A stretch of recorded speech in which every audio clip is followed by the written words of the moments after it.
Hey everyone, how's it going? I know it's been a while since I did my reviews, and it seems from feedback I've been getting, it seems like people have missed the reviews I've done. So I figured tonight's discussion would be about the movie Ready Player One, which surprisingly it reminded me of in a sense of like the Matrix, because of the Matrix, being like the world that humans in that particular movie were enslaved, by the machines, which happen to be the fantasy, and of course, it's also like a combination of pixels, because of the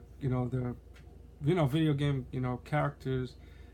and maybe I could say to a small extent Wreck-It Ralph as well,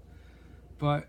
in this one, the concept of the Oasis was created, in the year of 2045, in which, the Earth has become like almost like slum-like cities, which has been overrun by, you know, like,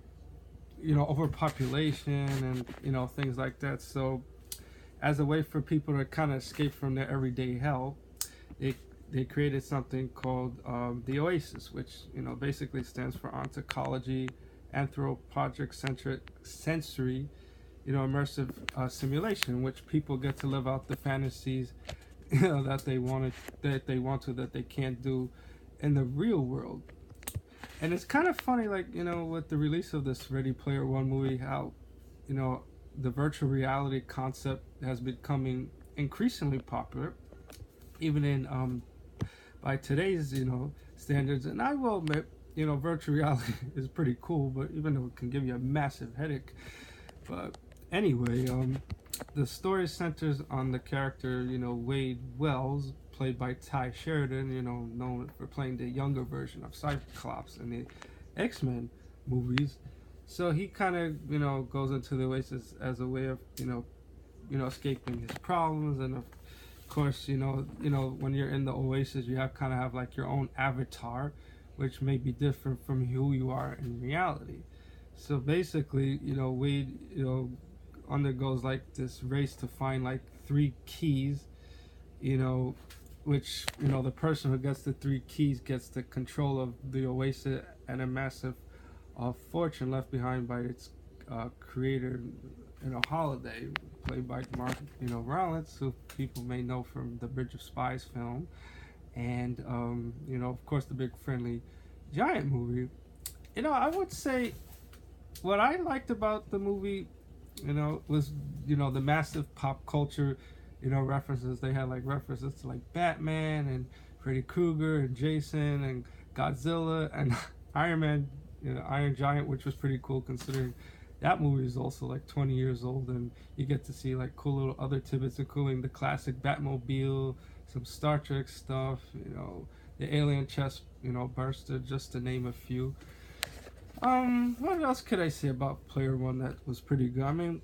visually, it's a very impressive movie. I mean, maybe one of the minor flaws I would say, you know, it could have worked a little bit more on the, the character development, particularly, Wade's, character as well, since he's a pretty, likable, young man. But I would have liked to know a little bit more about his backstory, things like that. And I would say the most important lesson I would take away from the Ready Player One,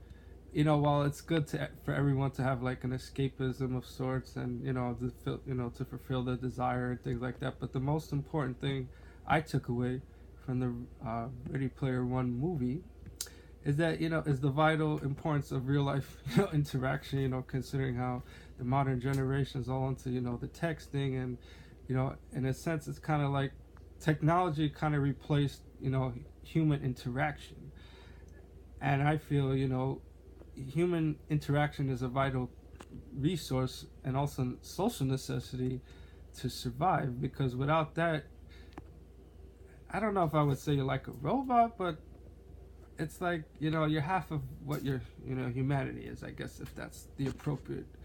way of saying it. So I would just say for those, I would definitely recommend this, movie, like I said previously, for the pop,